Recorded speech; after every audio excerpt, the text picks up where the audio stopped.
Assalamualaikum warahmatullahi wabarakatuh. Perkenalkan, nama saya Melania Yanuhartikasari dengan NIM sebagai berikut. Saya dari reguler 2, kelas Bahasa Indonesia. Dan di sini saya akan memaparkan tentang tugas besar 2 saya, yaitu dengan tema yang saya ambil, peran musik terhadap kecintaan berbahasa Indonesia.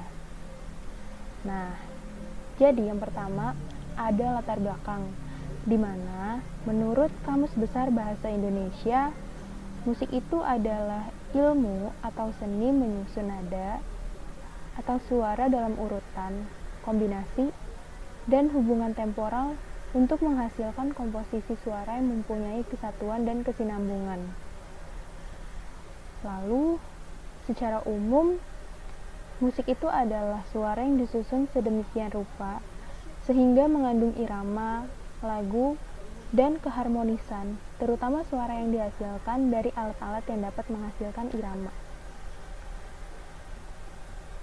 Dan daya tarik musik, di mana manusia itu tidak terlepas dari hiburan.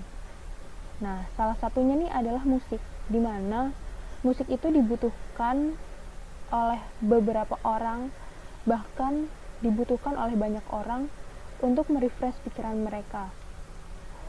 Seperti mereka tuh mendengarkan musik dalam keadaan tertentu. Misal, ada yang mendengarkan musik itu di saat dia lagi senang, di saat dia lagi jatuh cinta, di saat dia lagi sedih, ataupun di saat dia jenuh. Nah, hal tersebut itu dilakukan supaya dirinya tuh mendapatkan kesenangan, ketenangan, maupun untuk merileks dari sebuah masalah ataupun rileks dari pikiran-pikiran yang ada. Dan media yang digunakan untuk mendengarkan musik tuh sangat banyak. Bisa dari radio, handphone, komputer, laptop, maupun yang lain. Lalu ada selera musik generasi saat ini, di mana di era globalisasi kini semua hal itu berkembang pesat, dari teknologi maupun sisi modis dan gaya hidup. Nah, negara yang notabene itu negara berkembang itu sangat mudah dipengaruhi oleh globalisasi. Ya, seperti zaman sekarang ini, masyarakat Indonesia khususnya di kalangan remaja sangat menyukai musik-musik yang berasal dari luar. Gak sedikit remaja Indonesia ini yang gak tahu musik dalam negeri ini, tapi dia tahu musik dari luar. Nah, tentu aja hal tersebut itu mengancam keberadaan musik yang ada di dalam negeri ini, karena rata-rata mereka tuh mendengarkan musik dari daerah luar, musik dari negara luar dibanding musik yang ada dari negara kita sendiri ini. Lalu ada peran serta lingkungan dalam pembentukan budaya sejak dini. Nah, yang dimaksud itu adalah kita sebagai warga negara Indonesia sudah mengenal betul budaya bangsa Indonesia dari sejak kecil, di mana budaya tersebut sudah ditanamkan oleh leluhur kita agar tidak pudar. Bahkan seharusnya kita bangga dan dapat menularkan budaya kita terhadap dunia luar. Lalu di sini ada pengaruh musik dalam pengetahuan berbahasa. Nah, banyak banget orang yang mengenal kosakata baru itu dari musik. Dimana rasa penasaran itu bakalan berlanjut ke tahap pencarian arti. Semisal, kita mendengarkan musik, lalu kita baru dengar nih kosakata yang baru, dan pasti kita bakal nyari, wah artinya nih apa ya, pasti kayak gitu.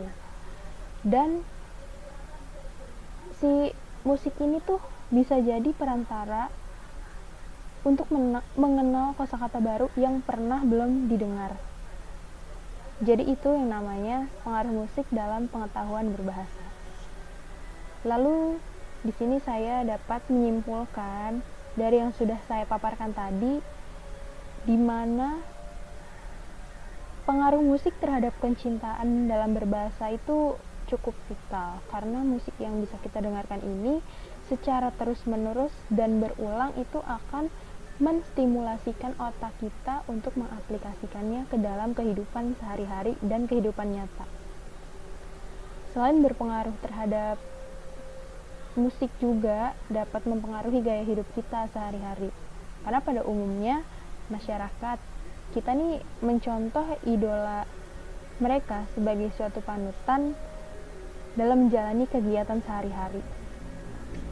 Nah, lalu next ada saran. Menurut saya, demi tercapainya persatuan dalam keberagaman yang ada di dunia ini, sangat perlu kesadaran untuk menanamkan rasa nasionalisme di dalam diri sendiri. Di mana kita sebagai generasi muda, dan seperti saya sendiri, yaitu salah satu caranya adalah dengan mempelajari bahasa dan budaya Indonesia secara detail dan mendalam, serta menanamkan rasa kecintaan, kesenangan untuk mempelajari bahasa dan budaya kita sendiri, yaitu budaya Indonesia, dan menerapkannya secara baik dan benar. Lalu, karena kita menerapkan bahasa tersebut secara tepat dan benar, itu akan mempererat negara Indonesia dari berbagai ragam budaya yang ada di dunia ini, serta dapat mempersatukan antar sesama bangsa. Nah, dari paparan yang tadi saya jelaskan, berikut daftar pustakanya. Nah, jadi sekian dari saya. Apabila ada kata-kata yang salah, tolong dimaafkan. Terima kasih. Wassalamualaikum warahmatullahi wabarakatuh.